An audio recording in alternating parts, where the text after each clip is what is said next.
It stepped into the glare of my headlights and stood on two legs like a man. Those words, spoken by one of the first people to report it, arrive like a cold gust on a quiet country road. Bray Road is a place that looks ordinary by daylight. Cornfields, split-rail fences, farmhouse porches.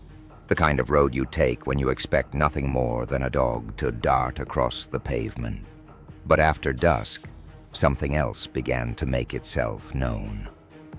In the late 1980s and into the 1990s, drivers and farmers around Elkhorn, Wisconsin, started calling in strange reports. A woman driving home late said she nearly ran over a creature that stood upright and watched her pass. A dairy farmer found torn curtains of fur snagged on his fence. Neighbors described hearing something heavy moving among the hedgerows, a sound like a man and a great animal at once. The local sheriff's office, unnerved but methodical, logged complaints that did not read like a single prank. They read like a trail. The sightings share a disquieting texture. People describe eyes reflecting in headlights, low and amber. They describe a gait that is not quite canine, not quite human, long arms swinging with purpose. Several witnesses remember a rank, sour smell, like rot and damp wool. Tracks appeared in soft earth, elongated prints, deep pads, sometimes partial impressions that suggested weight and something walking upright. One early witness reported hair and a scrap of flesh found near a snapped fence post. Photographs were grainy, measurements were inconsistent, but the stories multiplied. They came from farmers, school teachers, a trucker who said he felt watched on a lonely stretch for miles.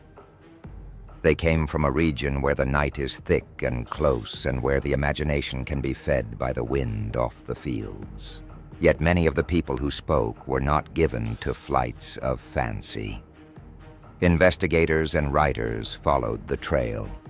Linda Godfrey, a journalist with a steady hand, collected accounts and examined evidence that would not fit tidy explanation. She found patterns more than answers. Local law enforcement took calls. A few set motion cameras. Some samples of hair were sent to labs. None of the tests delivered a clear, definitive result that satisfied everyone, and that gap is where the story lives. How do we understand what happened on Bray Road? One plausible route is misidentification. Wisconsin has coyotes, feral dogs, even escaped exotic pets. Under the stress of a night drive, in low light, a large dog can be distorted into something monstrous. Another possibility is a combination of environmental and social forces. A real animal of unusual size or behavior becomes the seed of rumor, which grows as neighbors share and embellish until fear reshapes memory. And then there is the theory. People whisper in darker corners that something unknown, a cryptid reverting to old stories of man-beasts, moved through those fields. Each interpretation answers some questions and leaves others stubbornly open. Maybe the question isn't whether some people saw something. Many did. Maybe the deeper mystery is why, on quiet nights, so many still choose to drive slowly down Bray Road and watch the hedgerows, waiting, as if they expect the past to step back into the headlights.